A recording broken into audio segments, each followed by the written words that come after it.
Hello friends, welcome to all at your on YouTube channel Infinity Classes Bhilwara पर।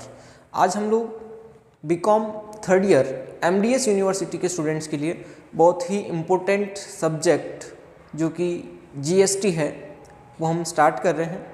उसकी series हम लोग continue चलाएंगे, तो आप हमारे इस चैनल पर बने रहें। आपको कंटिन्यूटी में इसके वीडियो भी अवेलेबल होंगे, तो आपके एग्ज़ाम तक कोशिश करेंगे इस पर आपका सिलेबस कंप्लीट करवा दें। तो आज हम लोग GST का एक इंट्रोडक्शन हम स्टार्ट करने वाले हैं कि GST होता क्या है, किस तरह से इसको इम्पोज किया जाता है, किस तरह से इसके टैक्स प्रोसीजर्स होते हैं, उन सभी के बारे में हम लोग डिस्कस करेंगे। तो फर्स्ट ऑफ ऑल हम बात करते हैं टैक्सेस, जिसको हिंदी में हम लोग बोलते कर। स्टूडेंट्स, टैक्सेस और tax is a compulsory payment which is paid to the government by the individual और ऑर्गेनाइजेशंस। टैक्स या कर एक ऐसा अनिवार्य भुगतान होता है जो उस देश की सरकार को उस देश के निवासियों या संस्थाओं के द्वारा चुकाया जाता है, उसको हम लोग बोलते हैं टैक्स कर। अब हम टैक्स के अगर टाइप्स देखें, टाइप्स ऑफ टैक्सेस, कर के प्रकार, तो दोस्तों कर के प्रकार जो होते हैं मेनली दो तरह के टैक्सेस हैं। एक होता है हमारा डायरेक्ट टैक्स और एक होता है इनडायरेक्ट टैक्स। हिंदी में इसको हम कहेंगे प्रत्यक्ष कर और अप्रत्यक्ष कर। बात करते हैं दोनों टैक्सेस के बारे में, प्रत्यक्ष कर किसे कहेंगे और अप्रत्यक्ष कर किसे कहेंगे। तो स्टूडेंट्स, प्रत्यक्ष कर या डायरेक्ट टैक्स का मतलब होता है ऐसा टैक्स जिसका बर्डन और पे करने वाला पर्सन एक ही पर्सन होता है, यानी कि incidence of tax and burden of tax दोनों सिमिलर पर्सन पर होंगे, यानी कि पेयरर और bearer of tax is the same person. Tax का भुगतान करने वाला और उसका भार वहन करने वाला एक ही व्यक्ति होता है, तो ऐसे टैक्स को हम लोग डायरेक्ट टैक्स बोलते हैं। और एक और चीज़, इस टैक्स के बर्डन को हम किसी अन्य व्यक्ति पर हस्तांतरित नहीं कर सकते हैं, ट्रांसफर नहीं कर सकते हैं, तो ऐसे टैक्स को हम लोग डायरेक्ट टैक्स कहते हैं। इसका एग्जाम्पल अगर हम लोग देखें तो इनकम टैक्स। इनकम टैक्स एक तरह का डायरेक्ट टैक्स है, बिकॉज इसके बर्डन को हम लोग किसी दूसरे पर्सन पर शिफ्ट नहीं कर सकते हैं। मेरी इनकम पर लगा है तो मुझे ही गवर्नमेंट को पे करना पड़ेगा, तो इसे हम क्या कहेंगे, डायरेक्ट टैक्स कहेंगे। बात करते हैं सेकेंड, इनडायरेक्ट टैक्स या अप्रत्यक्ष कर। तो स्टूडेंट्स, इनडायरेक्ट टैक्स एक ऐसा टैक्स है जिसका पेयरर अलग पर्सन होता है और बियरर अलग पर्सन होता है। मतलब टैक्स का पेमेंट कोई और करेगा और उसको पे जो बर्डन है वो किसी और पर्सन पर होगा। तो जनरली गुड्स एंड सर्विसेज पर जो टैक्स लगता है, गुड्स एंड सर्विसेज जिन पर जो टैक्स लगता है, मेनली प्रोडक्शन और सप्लाई की प्रोसीजर पर जो टैक्स लगता है वो इनडायरेक्ट टैक्स होता है। और अभी इसका हम एग्जांपल जो दे सकते हैं वो होगा GST, और इसका एग्जांपल हमने दिया था इनकम टैक्स। तो इनकम टैक्स एक तरह का कौन सा टैक्स होगा, डायरेक्ट टैक्स, और GST होगा इनडायरेक्ट टैक्स। अब हम बात करते हैं, टैक्सेस हो गया, अब हम बात करते हैं GST के बारे में।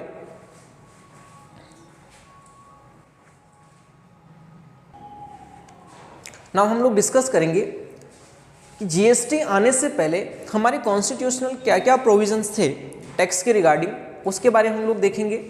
तो नेक्स्ट जो टॉपिक हम लोग डिस्कस करने वाले हैं वो है कॉन्स्टिट्यूशनल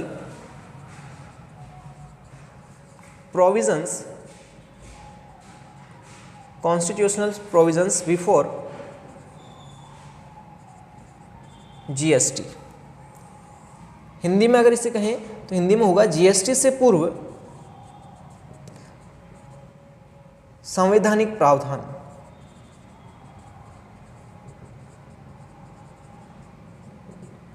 मीन्स GST लागू होने से पहले हमारे कंट्री के अंदर संविधान में क्या टैक्स के प्रोविजंस थे, तो उसके लिए स्टूडेंट्स हमारा जो कॉन्स्टिट्यूशन है उसका एक आर्टिकल नंबर आपको ध्यान में रखना 245, फिर हम बात करेंगे आर्टिकल 265। ये दो आर्टिकल्स हैं जो आपको ध्यान में रखने हैं, आर्टिकल 245 एंड आर्टिकल 265। हम बात करते हैं अगर आर्टिकल 245 की, तो 245 में क्या लिखा हुआ है स्टूडेंट्स? इसमें लिखा हुआ है मेकिंग लॉ और collection of taxes and duties. हमारे संविधान में प्रावधान किया गया है आर्टिकल 245 में कि कोई भी गवर्नमेंट, सेंट्रल या स्टेट गवर्नमेंट, टैक्स के रिगार्डिंग कानून बना सकती है और टैक्स वसूल कर सकती है, कर वसूल कर सकती है या शुल्क वसूल कर सकती है। और आर्टिकल 265 जो है ये बताता है गवर्नमेंट कैन नॉट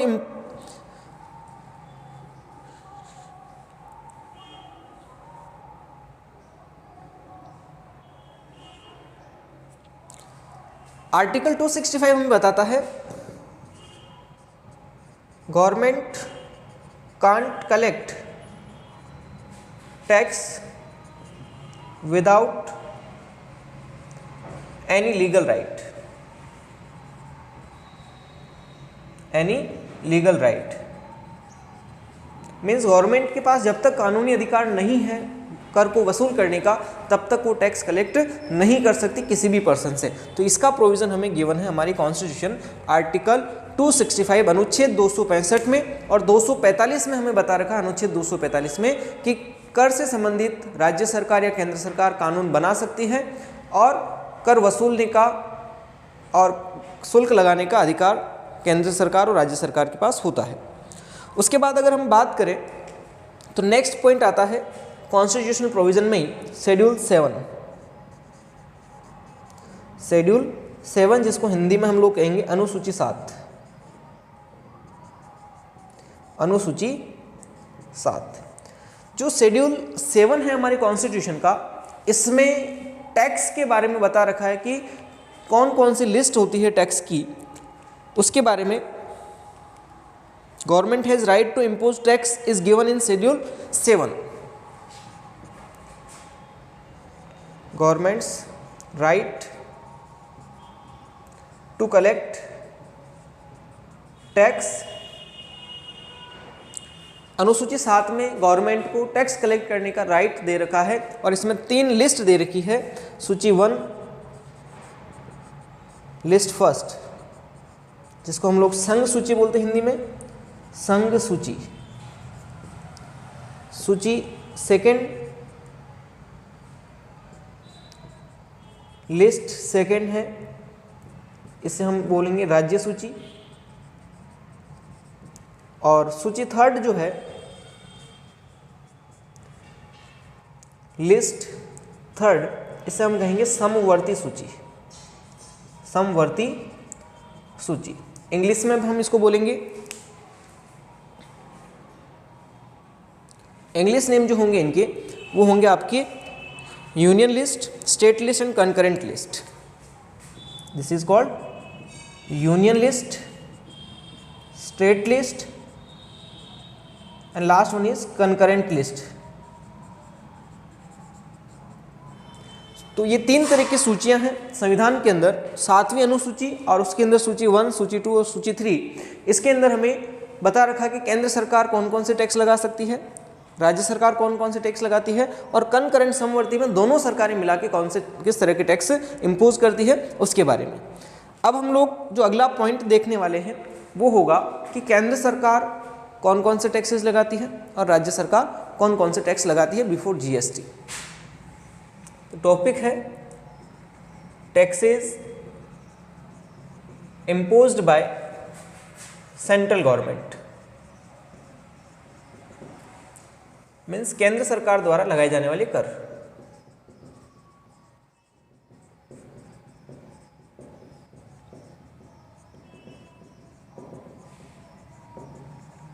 कुछ टैक्सेस हैं जिनके नेम आपको ध्यान में रखने हैं कि सेंट्रल गवर्नमेंट कौन कौन से टैक्स इम्पोज करती है पब्लिक पर, उसके बारे में। तो उसमें सबसे पहले हम लोग देखेंगे डायरेक्ट टैक्सेस कौन कौन से गवर्नमेंट लगाती है। फर्स्ट इज डायरेक्ट टैक्सेस, कौन कौन से डायरेक्ट टैक्स गवर्नमेंट इम्पोज करती है। यानी प्रत्यक्ष कर कौन कौन से हैं जो केंद्र सरकार पब्लिक पर चार्ज करती है? तो इसमें सबसे पहला आता है इनकम टैक्स, और इसमें ध्यान रखना एग्रीकल्चर इनकम नहीं आएगी, एक्सेप्ट एग्रीकल्चर इनकम।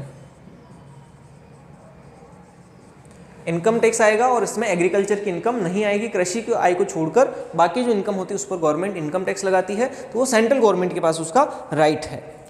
इसके बाद नेक्स्ट टैक्स की अगर बात करें तो कॉरपोरेशन टैक्स जो है, point number B, corporation tax यानी कि जो कंपनीज होती है उन कंपनीज की जो प्रॉफिट पर टैक्स लगता है उसको हम लोग कॉरपोरेशन टैक्स बोलते हैं। तो ये भी राइट किसके पास है? सेंट्रल गवर्नमेंट के पास है।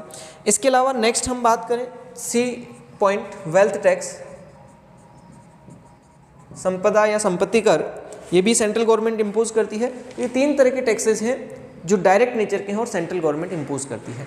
अब हम बात करते हैं सेकेंड, इनडायरेक्ट टैक्सेस कौन कौन से हैं जो सेंट्रल गवर्नमेंट लगाएगी। इनडायरेक्ट टैक्सेस जो सेंट्रल गवर्नमेंट इम्पोज करती है उसमें सबसे पहला आएगा सीमा शुल्क, import export duty, import export duty, और हिंदी में हम इसे लिखेंगे सीधा सीमा शुल्क। तो इंपोर्ट और एक्सपोर्ट पर जो ड्यूटी चार्ज होती है वो सेंट्रल गवर्नमेंट कलेक्ट करती है। इसी तरह से सेकेंड वन इज, भारत के अंदर जो टोबैको प्रोडक्शन होता है, तंबाकू का उत्पादन होता है, उस पर जो टैक्स लगता है, उस पर जो एक्साइज ड्यूटी लगेगी, उत्पाद शुल्क, tobacco and other related tobacco and other related products which produce within India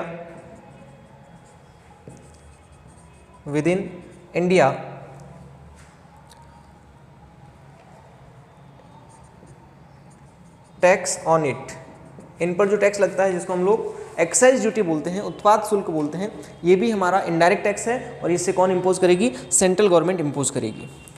लेकिन इसमें कुछ चीज़ें नहीं आती है, एक्सेप्ट द फॉलोइंग्स। अब यहाँ पर कौन कौन सी चीज़ें एक्सेप्ट करनी है? एक्सेप्ट द फॉलोइंग्स, निम्न को छोड़कर तो क्या क्या चीज़ें नहीं आएगी? तो पहली चीज़ जो एक्सेप्ट करनी है यानी कि छोड़नी है, जिस पर सेंट्रल गवर्नमेंट को राइट नहीं है टैक्स लगाने का, वो है शराब, alcohol.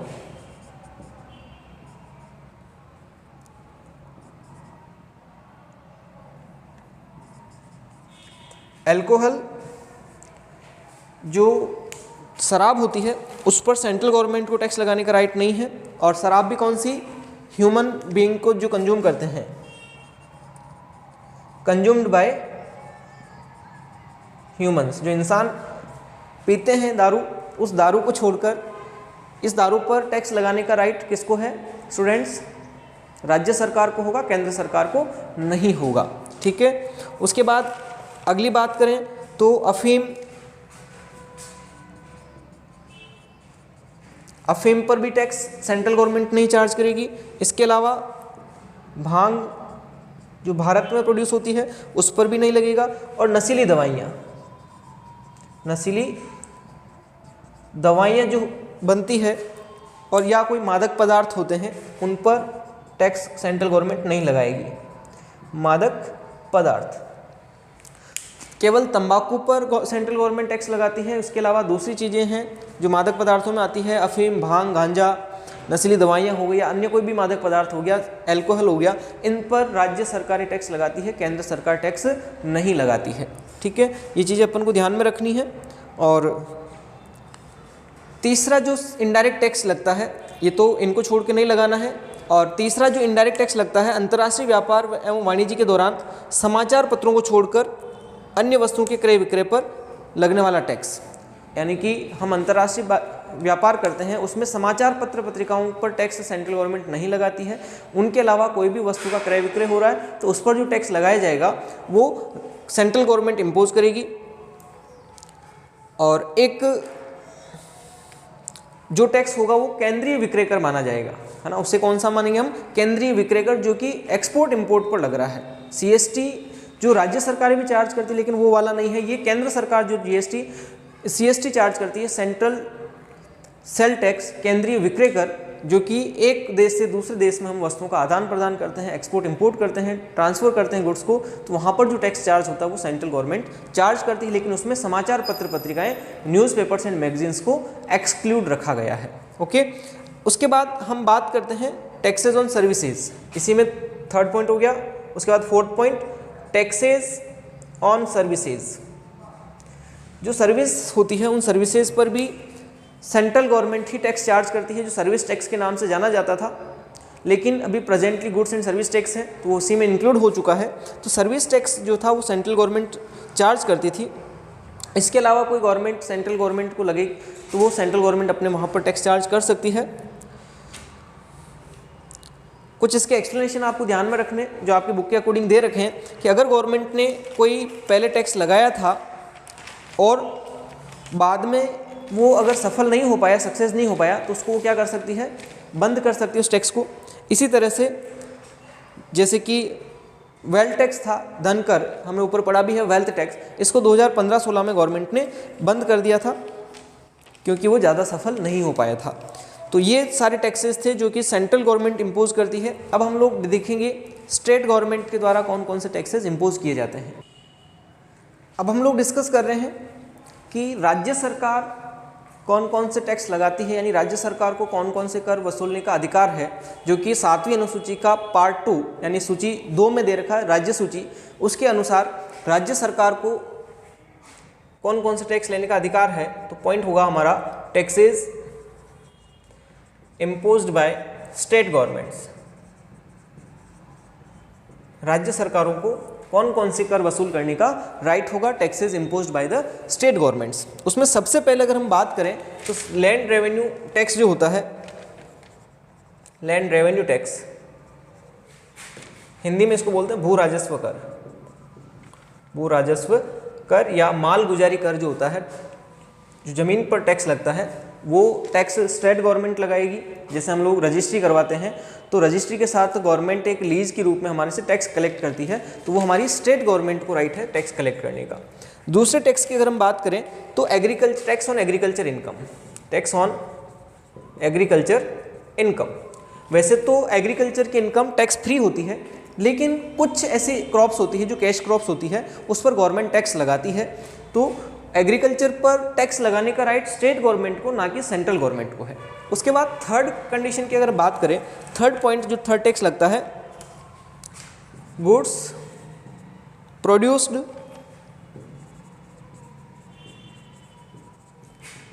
With in the state, यानी कि राज्य के भीतर उत्पादित या निर्मित जो माल होगा उस पर जो गवर्नमेंट टैक्स लगाएगी, जिसमें अल्कोहल हो जाएगा, alcohol consumed by human, consumed by human, जो इंसानों के द्वारा उपभोग की जाती है शराब दारू, उस पर स्टेट गवर्नमेंट टैक्स लगाती है। इसके अलावा अफीम हो गया, गांजा हो गया, भांग हो गई, इन पर भी स्टेट गवर्नमेंट टैक्स लगाती है। इसके अलावा कोई नशीली दवाइयाँ हैं या फिर मादक पदार्थ हैं तो उन सब पर टैक्स कौन लगाएगा, स्टेट गवर्नमेंट टैक्स इम्पोज करती है। उसके अलावा हम बात करते हैं फोर्थ पॉइंट, तो वो होगा tax on land and building. Land और बिल्डिंग पर भी हमारा टैक्स लगता है, तो ये भी कलेक्ट करने का राइट स्टेट गवर्नमेंट को है। उसके बाद हम बात करते हैं एंट्री टैक्स, यानी कि दूसरे राज्यों से अगर हमारे राज्य के अंदर वस्तु या सेवाओं का आपूर्ति की जाती है, वस्तुएं या सेवाएं सप्लाई की जाती है दूसरे राज्य से, जैसे हमारे राजस्थान में आती है, तो ऐसे सिचुएशन में उस पर कभी कभी स्थान विशेष के लिए स्टेट गवर्नमेंट जो है वो एंट्री टैक्स के नाम से एक टैक्स कलेक्ट करती है। उसके बाद हम बात करते हैं प्रवेश शुल्क, इसको हिंदी में कह सकते हैं अपन। इसके अलावा वेट वैल्यू एडेड टैक्स अभी प्रेजेंट में नहीं है, लेकिन पहले वैल्यू एडेड टैक्स था, लेकिन इस पर एक चीज़ ध्यान रखना, एक्सेप्ट न्यूज़पेपर्स, न्यूज़पेपर्स पर वेट नहीं लगता है। अदरवाइज बाकी जितनी भी कमोडिटीज़ जो इंडिया राजस्थान के अंदर अगर हैं, यानी हमारे स्टेट के अंदर हैं, तो वहाँ पर वैल्यू एडेड टैक्स जो लगता था वो सेंट्रल गवर्नमेंट ना लगा के स्टेट गवर्नमेंट लगाती थी। इसके अलावा और टैक्स की हम बात करें तो tax on business and profession, Rajasthan में अगर कोई बिजनेस एंड प्रोफेशन चल रहा है, tax on business and profession Rajasthan सरकार कलेक्ट करेगी उस पर। और इसके अलावा लास्ट एक और टैक्स की हम बात करें तो स्टाम्प ड्यूटीज़। स्टाम्प ड्यूटीज़ यानी हम लोग कोई भी स्टाम्प पेपर परचेज करते हैं तो उसके साथ वो स्टाम्प का ही तो टैक्स पे करते हैं हम, तो वो जो ड्यूटीज़ होती है वो भी गवर्नमेंट को यानी स्टेट गवर्नमेंट को रिसीव होती है। तो ये शेड्यूल 7 की सूची 2 जो है उसके अकॉर्डिंग राज्य सरकारों को ये सारे टैक्सेस लगाने के राइट्स हैं, ठीक है।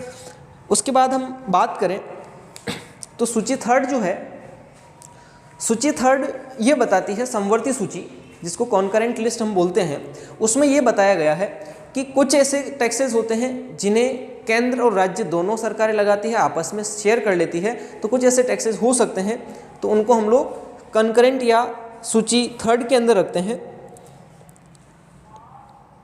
तो दोनों सरकारें उस पर अलग अलग अपना कानून बना सकती है।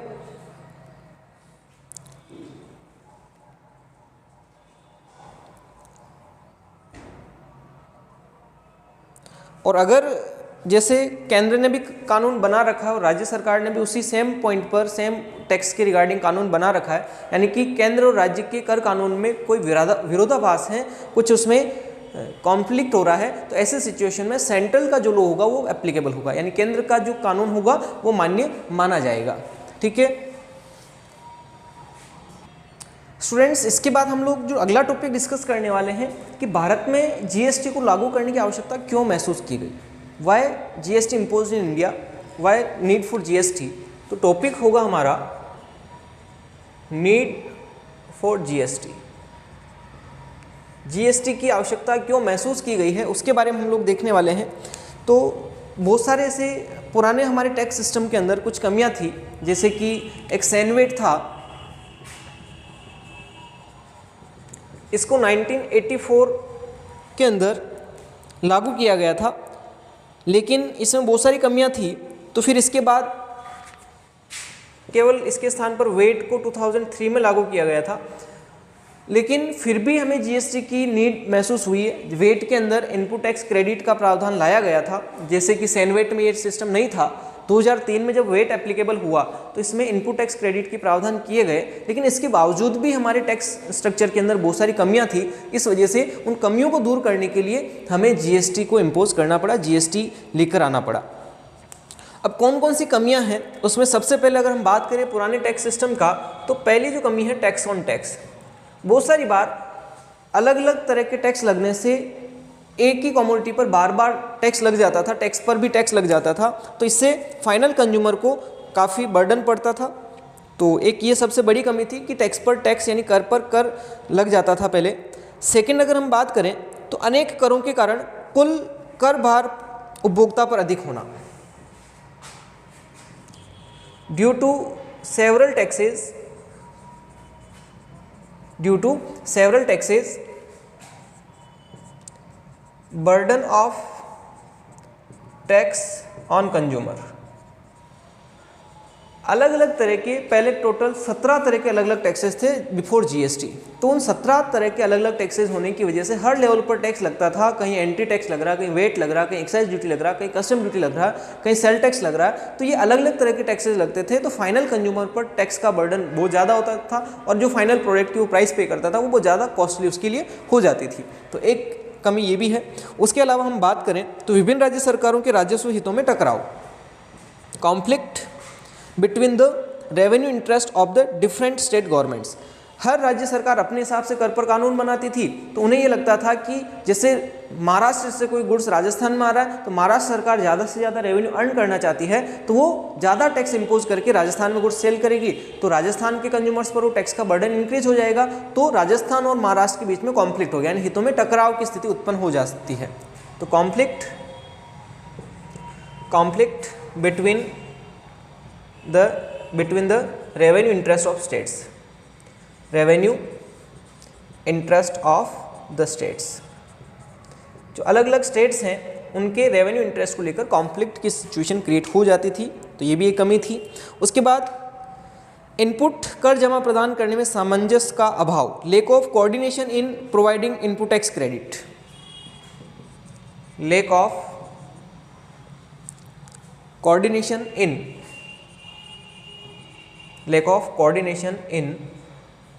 Input providing input tax credit, providing input tax credit. जो इनपुट टैक्स क्रेडिट प्रोवाइड किया जाता है उसमें भी बहुत सारे असामंजस्य या सामंजस्य नहीं हो पाता था। कुछ करों के संबंध में तो इनपुट कर जमा का प्रावधान ही नहीं था, तथा कुछ करों में इनपुट कर जमा का प्रावधान यद्यपि है, परंतु ऐसी कर जमा केवल उसी कर के संबंध में है, दूसरे कर के संबंध में नहीं है। जैसे वेट को हम केवल वेट से ही एडजस्ट कर सकते हैं, सेल टैक्स से नहीं कर सकते हैं, या वेट को हम वेट से या सेल टैक्स से कर सकते हैं, लेकिन दूसरे जो कर होते हैं एक्साइज ड्यूटी या कस्टम ड्यूटी उनसे हम एडजस्ट नहीं कर सकते थे। तो वहाँ पर हर लेवल पर टैक्स का इनपुट क्रेडिट पॉसिबल नहीं होता था, तो ये भी एक कमी थी इसकी। उसके बाद प्रशासनिक व्ययों का अधिक होना, मोर एडमिनिस्ट्रेटिव एक्सपेंसेस, मोर एडमिनिस्ट्रेटिव एक्सपेंसेस।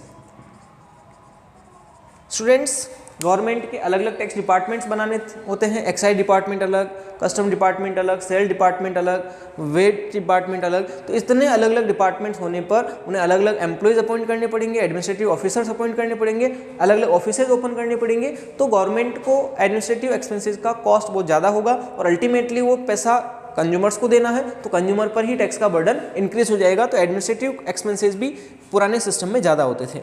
उसके बाद नेक्स्ट हम बात करें तो कर चोरी एवं काले धन में कोई कमी नहीं, नो रिडक्शन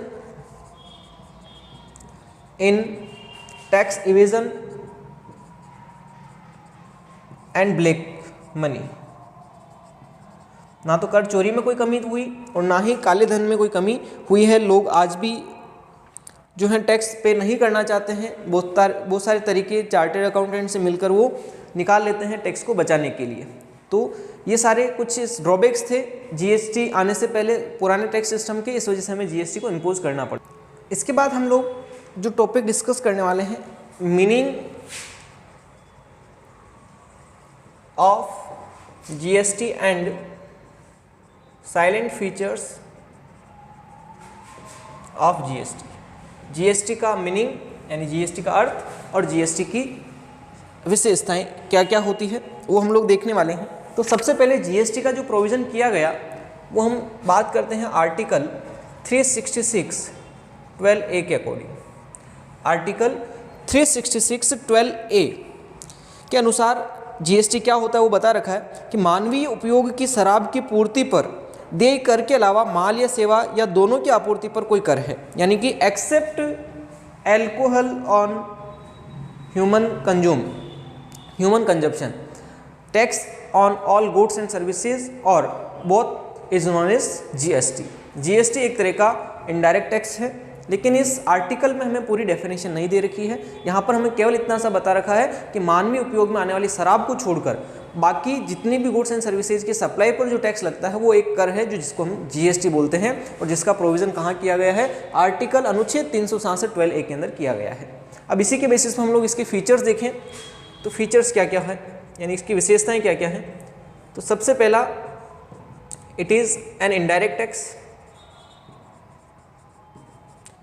यह एक अप्रत्यक्ष कर है। आगे हम बात करें तो it is imposed on supply of all goods and services. ये किस पर इम्पोज किया जाता है? सभी गुड्स एंड सर्विसेज की सप्लाई पर इम्पोज किया जाता है। इसके बाद हम बात करें तो it is levied only on value addition. It is levied only on value addition means जो जीएसटी लगाया जाता है मूल्य वर्धन पर लगाया जाता है, यानी टोटल प्राइस पर चार्ज ना करके कितना हर लेवल पर वैल्यू एडिशन हुआ है उस वैल्यू एडिशन पर ही जीएसटी को चार्ज किया जाता है। उसके बाद हम बात करें नेक्स्ट फीचर की तो यह है it is a destination based tax. It is a destination based tax. Students ये इंपॉर्टेंट फीचर है एक। इसका मतलब क्या समझना, डेस्टिनेशन बेस्ड का मतलब जहाँ पर किसी वस्तु या सेवा का उपभोग किया गया है वेयर ए सर्विस और commodity consumed tax is collected by that government. यानी कि अगर राजस्थान में टैक्स कोई कमोडिटी कंज्यूम हुई है तो टैक्स का जो कलेक्शन होगा राजस्थान गवर्नमेंट करेगी। अगर वो यूपी में हुआ है तो टैक्स का कलेक्शन यूपी गवर्नमेंट करेगी। यानी कि ये गंतव्य आधारित कर है, हिंदी में से कहेंगे तो ये कौन सा कर है? गंतव्य आधारित। गंतव्य आधारित कर है, यानी जहां पर उपभोग होता है फाइनल, वहां पर इसका टैक्स उस गवर्नमेंट के पास जाता है।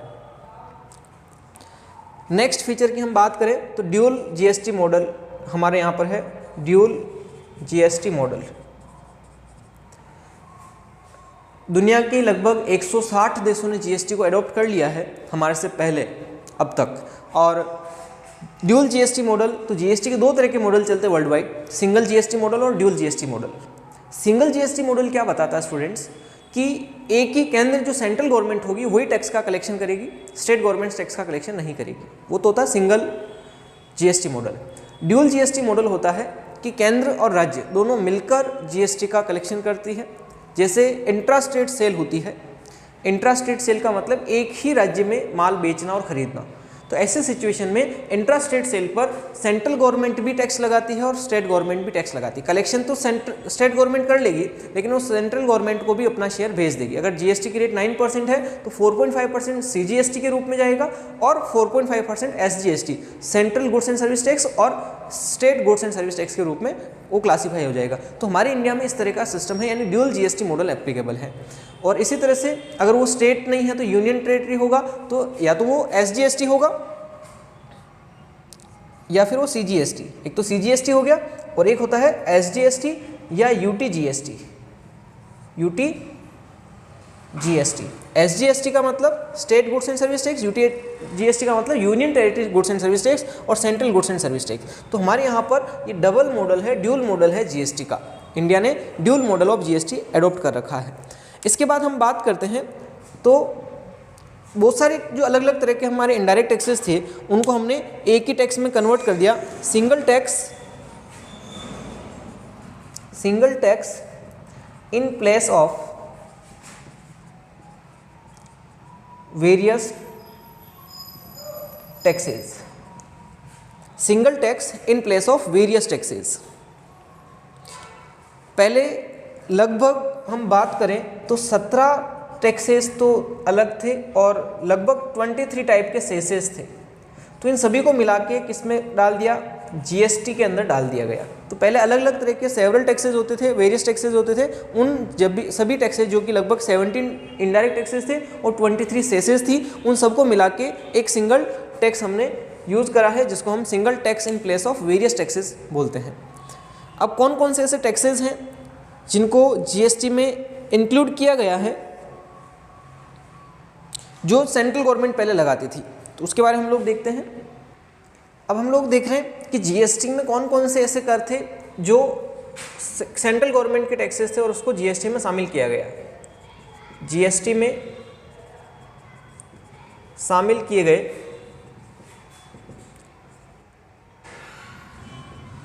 सेंट्रल गवर्नमेंट के टैक्सेस। सेंट्रल गवर्नमेंट के कौन कौन से टैक्सेस थे जिसको जीएसटी में शामिल कर लिया गया? तो उसमें हम पहले बात करते हैं डायरेक्ट टैक्सेस की। अपन टोटल मिला के साथ में कर लेते हैं। फर्स्ट जो टैक्स जीएसटी में शामिल किया गया है वो है केंद्रीय उत्पाद शुल्क, सेंट्रल एक्साइज ड्यूटी। पहले गवर्नमेंट अलग ये टैक्स लगाती थी, अब इसको इसमें जीएसटी मर्ज कर लिया गया। इसके अलावा एडिशनल एक्साइज ड्यूटी, जो एडिशनल एक्साइज ड्यूटी लगती थी, अतिरिक्त उत्पाद शुल्क, विशेष महत्व के कोई माल होते थे उन पर, उसको भी जीएसटी में शामिल कर लिया गया है। सीवीडी मतलब अतिरिक्त सीमा शुल्क, सीवीडी अतिरिक्त सीमा शुल्क, इसको भी शामिल किया गया। इसी तरह से एसएडी विशेष अतिरिक्त सीमा शुल्क, इसको भी शामिल किया गया। और सर्विस टैक्स, इसको भी जीएसटी में शामिल कर लिया गया। और छठा cess and surcharges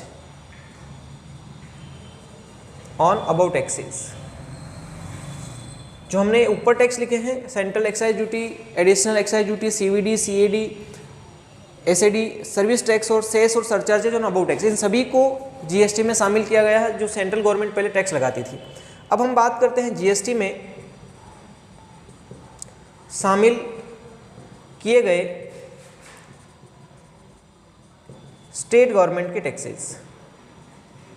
state government के टैक्सेस, अब स्टेट गवर्नमेंट के टैक्सेस को हम लोग जीएसटी में कौन कौन से शामिल किए गए उसमें हम बात करते हैं। सबसे पहले वेट और सेल टैक्स, इनको जीएसटी में शामिल कर लिया गया था। उसके बाद सेकंड हम बात करते हैं CST, central service tax, central sale tax, केंद्रीय बिक्री कर। उसके बाद लग्जरी टैक्स, जो लग्जरी कर लगता था, परचेज टैक्स, परचेज पर जो टैक्स लगता था, इसको भी मर्ज कर लिया गया। इसके बाद और हम बात करें तो इसके अलावा जो है एंट्री टैक्स, जिसको हम ऑक्ट्रॉय भी बोल सकते हैं, ऑक्ट्रॉय, एंट्री पर जो टैक्स लगता है, हमारे स्टेट की बॉर्डर में एंटर होते ही जो टैक्स पे करना पड़ता है वो एंट्री टैक्स है, ऑक्ट्रॉय, ये भी जीएसटी में इंक्लूड कर लिया गया। उसके बाद एंटरटेनमेंट टैक्स, एंटरटेनमेंट टैक्स मनोरंजन पर कर लगता है, वो भी स्टेट गवर्नमेंट लगाती है, उसको भी जीएसटी में मर्ज कर लिया गया। इसके अलावा tax on lottery, gambling, lottery या गैम्बलिंग पर जो टैक्स लगता है वो भी स्टेट गवर्नमेंट चार्ज करती है, उसको भी जीएसटी में इंक्लूड कर लिया गया है। और इन सभी टैक्सेस पर लगने वाले सेसेस, इनको भी जीएसटी में शामिल कर लिया गया है। तो स्टूडेंट्स ये ध्यान रखना है, एग्जाम में क्वेश्चन पूछा जा सकता है कि कौन कौन से टैक्सेस हैं जो जीएसटी में, केंद्र सरकार के टैक्सेस हैं जिनको जीएसटी में शामिल किया गया है। तो आपका आंसर ये होगा। और ऐसा भी क्वेश्चन पूछा जा सकता है कि ऐसे कौन कौन से टैक्सेस हैं जो स्टेट गवर्नमेंट पहले लगाती थी लेकिन अभी उसको जीएसटी में मर्ज कर लिया गया। तो ये टोटल टैक्सेस हैं जो स्टेट गवर्नमेंट के थे और अब जीएसटी में मर्ज कर लिए गए हैं। अब हम लोग बात करेंगे ऐसे कौन कौन से टैक्सेस हैं जो जीएसटी में अभी तक मर्ज नहीं हुए हैं, ऐसे कर जो जीएसटी में शामिल नहीं किए गए हैं। अब हम बात कर रहे हैं केंद्रीय कर, मतलब सेंट्रल टैक्सेस, यानी केंद्र सरकार के जो टैक्सेस थे, केंद्रीय कर, सेंट्रल टैक्सेस जो जीएसटी में शामिल नहीं किए गए, इंक्लूड नहीं किए। ऐसे कौन कौन से केंद्रीय कर हैं, सेंट्रल टैक्सेस हैं जिनको जीएसटी में अभी तक शामिल नहीं किया गया है। तो इसमें स्टूडेंट्स पहला है आधारभूत सीमा शुल्क। आधारभूत सीमा शुल्क को इसमें शामिल नहीं किया गया है, कस्टम ड्यूटी। उसके बाद सेकंड है शोध एवं विकास उपकर, शोध एवं विकास उपकर, cess on research and development, इसको भी शामिल नहीं किया गया है। थर्ड वन इज निर्यात शुल्क, निर्यात शुल्क यानी एक्सपोर्ट ड्यूटी, ये हो गया आपका cess on research and development, research and development, और ये हो गया base custom duty, base custom duty को भी जीएसटी में अभी तक इंक्लूड नहीं किया गया है। इसके अलावा फोर्थ पॉइंट राशिपातन, राशिपातन विरोध शुल्क, इसको भी जीएसटी में शामिल नहीं किया गया है। और एक लास्ट आता है सुरक्षा शुल्क, सिक्योरिटी ड्यूटीज़ है, इसको भी जीएसटी में शामिल नहीं किया गया है। ये सारे केंद्रीय कर अभी भी सेपरेटली हैं, ये जीएसटी का पार्ट नहीं है। अब हम बात करते हैं राज्य कर, स्टेट टैक्सेस, स्टेट टैक्सेस, राज्य कर जो जीएसटी में सम्मिलित नहीं किए गए हैं, जो जीएसटी में सम्मिलित नहीं किए गए हैं।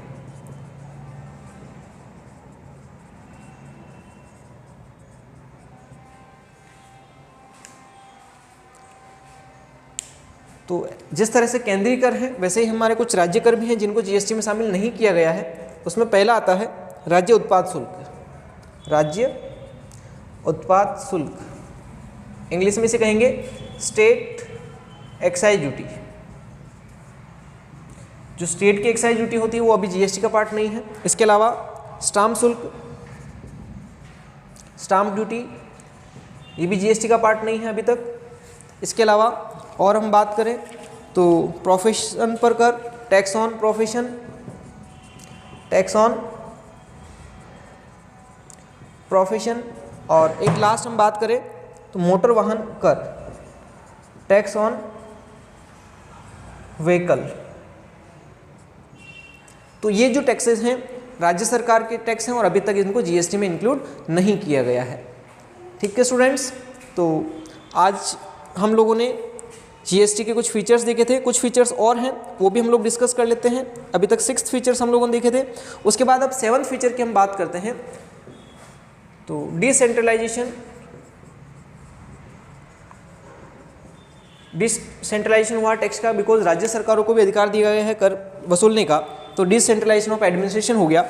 तो ये सीजीएसटी और आईजीएसटी के रूप में, और आईजीएसटी सेंट्रल गवर्नमेंट कलेक्ट कर रही है, सीजीएसटी सेंट्रल गवर्नमेंट कलेक्ट कर रही है, एसजीएसटी और यूटीजीएसटी जो स्टेट गवर्नमेंट से यूनियन टेरिटरी गवर्नमेंट से वो कलेक्ट करती है। तो एडमिनिस्ट्रेशन का क्या कर दिया गया, डिसेंट्रलाइजेशन कर दिया गया, तो सेंट्रल का बर्डन थोड़ा कम हो गया। तो ये भी एक फीचर है जीएसटी का। ये सारे पॉइंट तो हमने 6 पॉइंट में देखे थे। उसके बाद 8th पॉइंट की हम बात करें तो जो इम्पोर्ट है उसको हम इंटर स्टेट सप्लाई ट्रीट करेंगे। Import to be treated as inter state supply. Inter state supply का मतलब दूसरे राज्य से जिस तरह से हम लोग सप्लाई करते हैं गुड्स का, वैसे ही एक दूसरे देश से अगर हम लोग माल खरीद के लेके आ रहे हैं, इंपोर्ट कर रहे हैं, तो उसको उसी तरह से ट्रीट किया जाएगा, यानी उस पर आईजीएसटी चार्ज की जाएगी, इंटर स्टेट सप्लाई से माना जाएगा। इसके अलावा और हम जीएसटी के फीचर्स की बात करें तो एक्सपोर्ट्स जो हैं उसको जीरो काउंट किया गया, जीरो रेट में। Exports to be treated as zero rated supply. Zero rated supply मतलब एक्सपोर्ट जो गुड्स होगा उस पर कोई टैक्स नहीं लगेगा। एक्सपोर्ट को गवर्नमेंट हमेशा प्रमोट करने के फेवर में होती है, तो उस पर टैक्स नहीं लगाती, तो वो जीरो रेटेड सप्लाई का पार्ट माने जाएंगे एक्सपोर्ट्स। फिर हम बात करते हैं तो provision of input tax credit available है हमारे पास। Provision of input tax credit, यानी कि हमारे पास जब हम माल सेल करते हैं तो हम हमारे कस्टमर से टैक्स कलेक्ट करते हैं, जिसको हम लोग आउटपुट जीएसटी बोलते हैं। उस आउटपुट जीएसटी में से हमने जो परचेज पर टैक्स पे किया था उसको हम माइनस करने की फैसिलिटीज मिलती है, उसे हम इनपुट टैक्स क्रेडिट बोलते हैं। कैसे उसका एडजस्टमेंट करते हैं हम अगली क्लास में उसको देखेंगे। तो ये हमारा फैसिलिटीज़ पहले कम मिलती थी या सारे टैक्सेस में नहीं मिलती थी। इसी तरह से नेक्स्ट फीचर की हम बात करें तो exemption from registration, exemption from registration to persons doing business on small scale. Small scale पर अगर कोई बिजनेस कर रहा है तो उन्हें एग्जेम्पशन मिल जाएगी, रजिस्ट्रेशन नहीं करवाना पड़ेगा, जैसा कि उसमें 40 लाख, 20 लाख, 10 लाख अलग अलग लिमिट्स होती है हर स्टेट के अकॉर्डिंग। और उसके बाद options of adoption, options of composition scheme,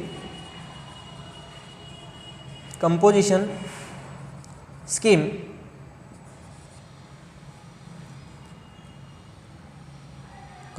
scheme to persons not having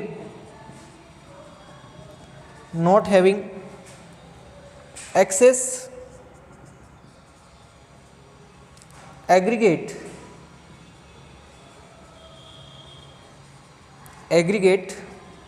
turnover than prescribed limit।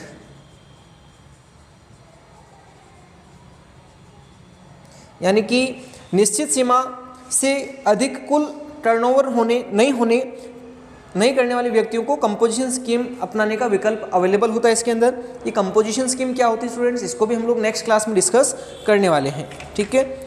और उसके बाद कर के दरों का सीमित होना, एक लिमिटेड टैक्स की रेट्स है हमारे पास, जिसमें लास्ट 13 फीचर में यहाँ लिख देता हूँ।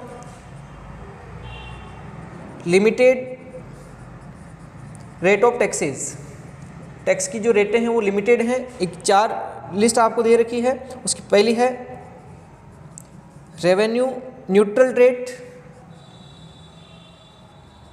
रेवेन्यू न्यूट्रल रेट जिसमें ये 18% रेट डिसाइड की गई है। इसके अलावा सेकेंड है प्रोडक्ट और सर्विसेज पर, product and services based on necessities, जो नेसेसिटीज़ पर बेस्ड ऑन नेसेसिटीज़, तो इस पर 12% रेट डिसाइड की गई है। उसके अलावा असेंशियल गुड्स हैं, आवश्यकता की वस्तुएं, तो असेंशियल गुड्स अगर हैं जो जीवन जीने के लिए ज़रूरी होते हैं उस पर टैक्स की रेट 5% रखी गई है। और लास्ट जो है लग्जरी गुड्स जो होते हैं, लग्जरी गुड्स जो महंगे होते हैं उन पर 28% प्लस सेस भी इस पर लगता है। तो ये टैक्स की रेटें डिसाइड की गई हैं। इसके अलावा कोई टैक्स की रेट नहीं होती है। तो ये कंपोजिशन स्कीम में अगर कोई पर्सन जाता तो वो कैसे जाता है ये भी हम लोग डिस्कस करेंगे। इनके बारे में और हम डिटेल से देखेंगे अगली क्लास में। उम्मीद करता हूँ आपको ये वीडियो अच्छा लगा होगा। अगर आपको ये वीडियो अच्छा लगा है तो आप अपने फ्रेंड्स के साथ भी इसे शेयर करें, ताकि बीकॉम 3rd ईयर में जो भी बच्चे स्टडी कर रहे हैं उनको एटलीस्ट इस लॉकडाउन के टाइम में वो अपने घर पर रहकर भी स्टडी कर सकें, उनको किसी प्रकार का स्टडी का एजुकेशन का लॉस नहीं हो। हमारा यही मोटिव है। हम free education for all concepts के बेसिस पर हम लोग वर्क कर रहे हैं। तो आप लोग अगर शेयर करेंगे तो उससे आप भी कहीं ना कहीं उसका एक हिस्सा बनेंगे, फ्री एजुकेशन जो कि सभी को मिल सके बिना किसी कॉस्ट के। हम लोग कोई पैसा चार्ज आपसे नहीं कर रहे हैं। तो अगर आप लोगों को ये वीडियो अच्छा लगा हो तो चैनल को ज़रूर सब्सक्राइब करें, और इसी तरह से हम और नए वीडियोस आपके सामने लेकर आते रहेंगे। अभी के लिए इतना ही। गुड बाय, जय हिंद, जय भारत।